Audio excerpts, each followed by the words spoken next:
মাগো আপনি তো সেই জাতি মসজিদে নববীতে বসে জিহাদের জন্য আল্লাহর নবী নাম নিচ্ছেন। মসজিদে নববীতে বসে আল্লাহর নবী জিহাদের জন্য নাম নিচ্ছেন। একজনের পর একজন সাহাবী আল্লাহর নবীর হাতে নাম লেখাচ্ছেন, জিহাদের ময়দানে যাবে। মসজিদে নববীর বারান্দা থেকে একজন মা সাহাবী, রাসূলুল্লাহর একজন মহিলা সাহাবী, তার কোলে দুধের শিশু।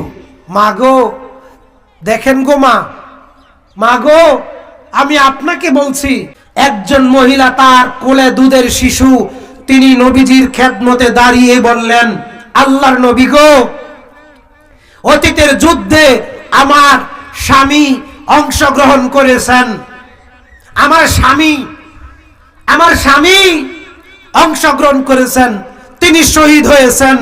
আল্লাহর নবী, আমি শহীদের স্ত্রী হিসাবে কিয়ামতের মাঠে জীবিত হব। সুবহানাল্লাহ। আল্লাহর নবী,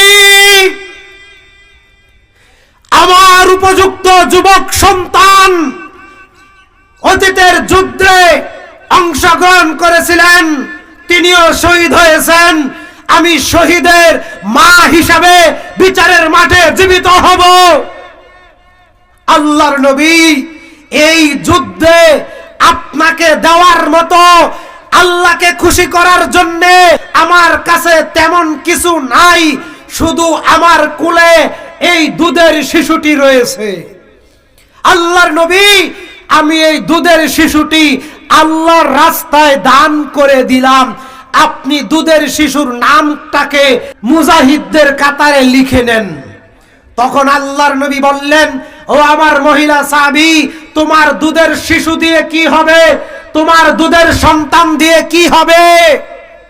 আল্লাহর নবীকে লক্ষ্য করে মহিলা সাহাবী বললেন, আল্লাহর নবী, আমিও জানি জিহাদের ময়দানে গেলে তীর চালাতে হয়, তরবারি চালাতে হয়, ঘোড়ায় বসতে হয়, ডাল গুড়াতে হয়, ট্যাঙ্ক চালাতে হয়, বন্দুক চালাতে হয়, গুলি চালাতে হয়, ক্ষেপণাস্ত্র চালাতে হয়। আল্লাহর নবী, আমিও জানি আমার এই দুধের শিশু ঘোড়ায় বসতে পারবে না, তীর চালাতে পারবে না, তরবারি চালাতে পারবে না, আমার এই দুধের শিশু কোনো কাজ করতে পারবে না। কিন্তু আমি জানি, আল্লাহর নবী, আপনি জেনে রাখেন, আমার এই দুধের সন্তান ঢাল হতেও তো পারবে। আপনাকে লক্ষ্য করে যখন তীর তরবারি ছুঁড়ে মারবে, তখন আপনার সামনে আমার দুধের শিশুটা ঢাল স্বরূপ পেতে ধরবেন। ওই তীর আর তরবারির আঘাতে আমার দুধের শিশুটা টুকরা টুকরা হইয়া জমিনে পইরা যাবে।